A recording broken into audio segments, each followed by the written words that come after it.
I don't want anyone to panic, but I think someone might have cast haste to me. I seem to be talking really, really fast. Oh, no, wait. My bad.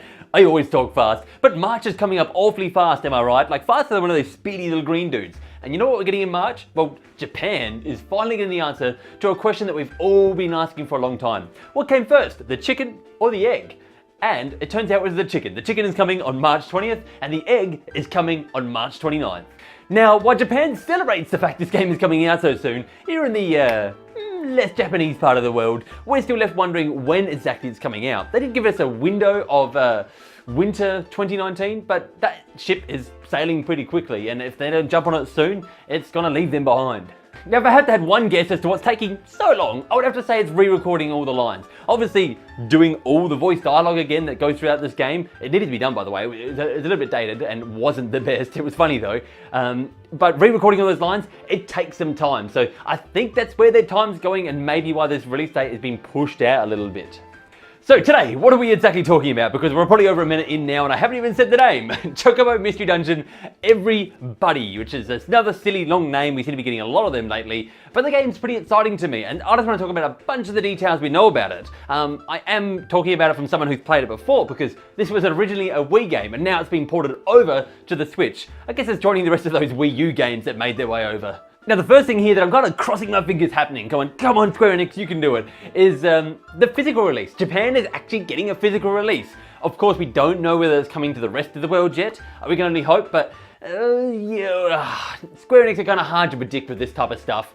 You remember World of Final Fantasy? They got like an Asia Pacific kind of area physical release and then none of the rest of the world. So like, who knows what they're doing up there? They sort something out, guys. Now, while I did actually play the game, I never saw the end of the game. I lie there because I did see the end, but that was thanks to Nat finishing it, not myself. So that's kind of why I want to dive back into this. I want to play it through myself, and I really want to see the ending for myself. Not the actual ending again, because I don't really care about the cutscene that I've seen again, but actually see the game through. And there's a whole bunch of reason for me to do that now. And I'm definitely going to get into those. But first, I'm going to explain what the game is, maybe to people who don't even have any idea what this game is. And they're like, Eric, what are you talking about? You're kind of diving too deep in before you've even thrown us in the shallow end. So the game is a little charming adventure where you get to play as a Chocobo. And this Chocobo dives into people's minds, or mind dungeons, let's call them, to kind of rescue their memories and bring them back out. Standard Wednesday night stuff, you know what it's like. You'll get a little bit of an idea of what the gameplay's like just by seeing it on screen, but just thinking of one of those old school roguelikes where you move, the enemy moves, it's all turn-based out like that. Now, you might be wondering, what exactly is dragging me back into this gameplay? Why do I want to get back into this game that I've played before? Like, why don't I just go play the Wii version? Like, obviously, the HD visuals make a pretty big difference there. If you saw the Wii version, which you'll obviously see some footage throughout this because there's not much footage of the new game.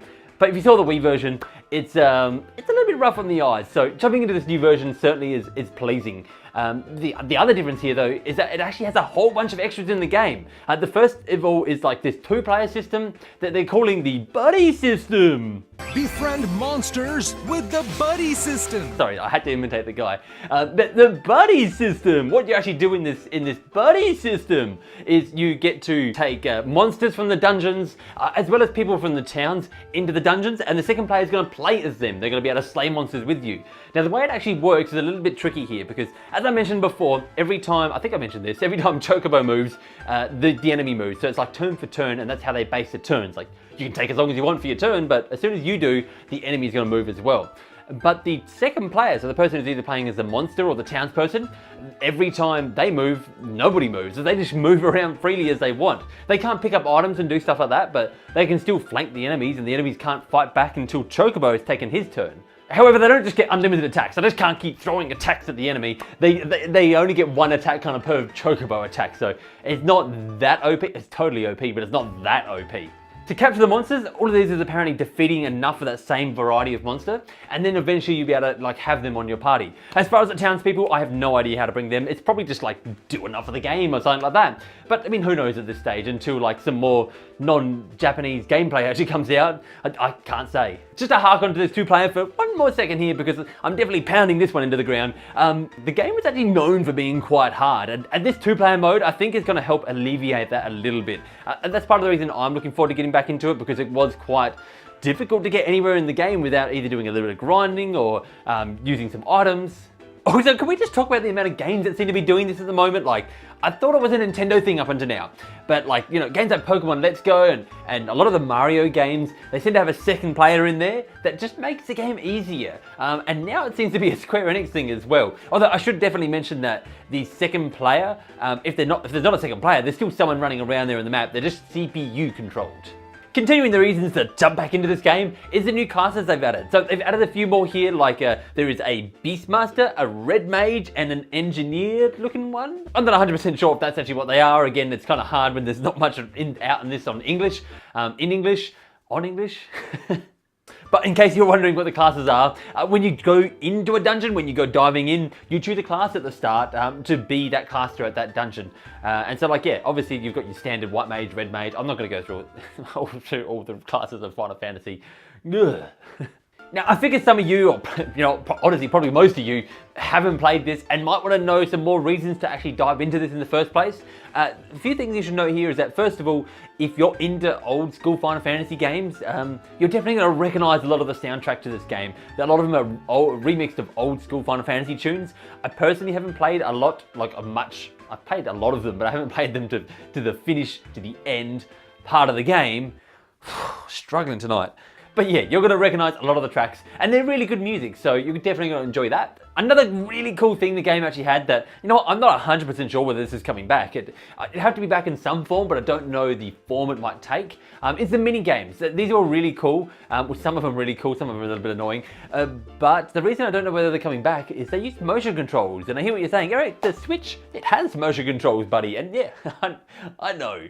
But there's a little bit of a problem with that, is that this is coming to PS4 as well, which I really should have mentioned at the start somewhere. Like everything about this, I'm saying Switch, but that's because I cover mostly Switch. Anyway, yeah, the PS4 doesn't have motion controls, so I'm not sure how they're going to interpret that into the PS4.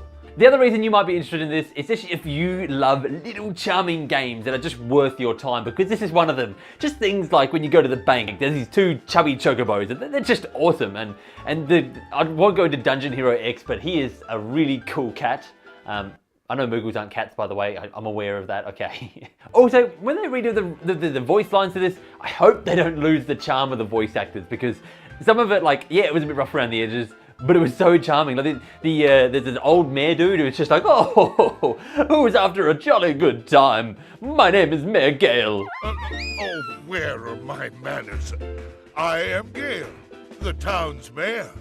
Anyway, I feel like I just want to kind of come in here and bat for this game today, because I don't feel like it's got much going for it. It's coming up against games like Final Fantasy 7, Final Fantasy 9, 10, 10-2, yeah, and 12, and Crystal Chronicles. Like, it's coming up with some big hitters, and like Crystal Chronicles is my personal favorite, by the way, just for anyone who cares.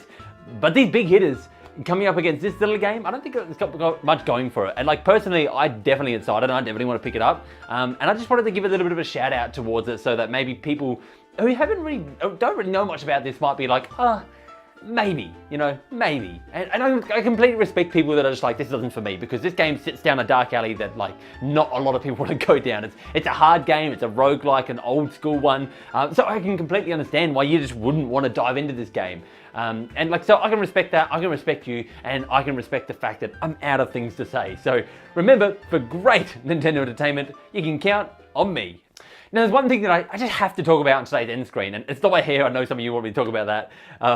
It's the fact that I paid out the guy saying buddy system. I want to completely clear that up and say that I meant no offense by that. Like, I completely understand that, one, I have a massive lisp. I talk incredibly fast, so you probably can't understand me. And I don't have the best language skills in the first place. So paying out someone for saying buddy system in a funny way is kind of a little bit wrong. But I meant no offense, and it's a complete joke. You can probably tell by the type of person that I am that I don't, but yeah, bye.